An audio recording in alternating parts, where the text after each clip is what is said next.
আসসালামু আলাইকুম। বনরাজ হর্টিকালচার নার্সারির পক্ষ থেকে আপনাদেরকে আন্তরিক শুভেচ্ছা অভিনন্দন।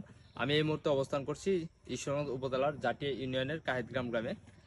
আমি এখানে কিছু বুবির গাছ দিয়েছিলাম আমাদের নার্সারি থেকে। আজকে এই বাগান পরিদর্শন করতে আসলাম। আলহামদুলিল্লাহ, দেখে মনোমুগ্ধকর হয়ে গেলাম যে আসলে অবিশ্বাস্য একটি ফলন হয়ে গেছে।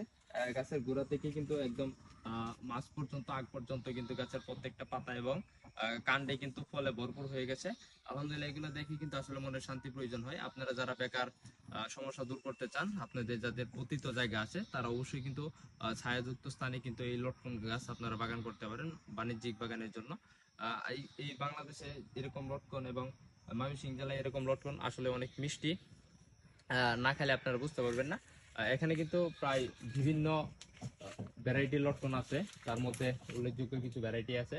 আর বিশেষ করে এই লটকনের জাতটা বাংলাদেশে অ্যাভেলেবেল এবং পপুলার একটি ভ্যারাইটি। গাছের গোড়া থেকে কিন্তু একদম বড় পর্যন্ত হয়। আর ফলের সাইজগুলো যদি আমি একটু দেখানোর চেষ্টা করি, ফলের সাইজগুলো কিন্তু একদম অনেক বড় হয়ে থাকে। যা 4টা করে বেশি হয়ে থাকে, একটা গাছে কিন্তু 4টা করে বেশি হয়ে থাকে। এবং মিষ্টতা আলহামদুলিল্লাহ খুব ভালো মিষ্টতা। প্রত্যেকটা গাছেই কিন্তু এরকম ভাবে ফলন হয়েছে। আমি যদি দিক দিয়ে একটু দেখাই, এটাই কিন্তু এবারে ফার্স্ট ফলন হয়েছে। এটা গত ইয়ারের গাছ। এই গাছটার বয়স মনে হয় 3 বছর হবে, মেবি 3 বছর 4 বছর হবে।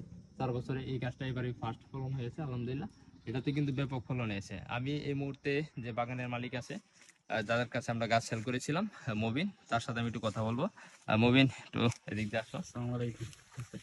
তুমি এই সম্বন্ধে কিছু বলো, বাগান সম্বন্ধে তোমার এক্সপিরিয়েন্স, অভিজ্ঞতা এবং এটা লাভজনক কেমন, এটা তুমি একটু বলো।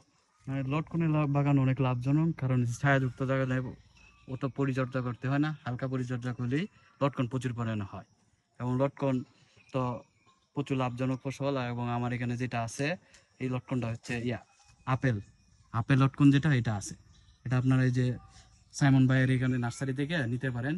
ওনারা এই জাতটা আমাকে দেন। অসংখ্য ধন্যবাদ মবিন। মবিন জাতীয় ইউনিয়নের কায়েতগ্রামের গ্রামের বাসিন্দা। সে একজন ভালো একটি ছেলে, নামাজ টামাজও পড়ে 5 ওয়াক্ত। এবং তার যে পতিত জায়গা আছে, তার বাবা কিন্তু নাই।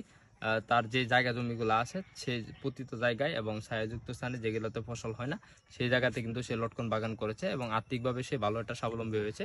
আপনারা যারা লটকন বাগান করতে চান, অবশ্যই আমাদের স্ক্রিনে দেওয়া নাম্বার অথবা আমাদের নার্সারিতে যোগাযোগ করবেন। আপনাদেরকে আমরা সঠিক এবং ভালো জাতের গাছ দিয়ে আপনাদেরকে সার্বিক সহযোগিতা করবো ইনশাল্লাহ। আসসালামু আলাইকুম।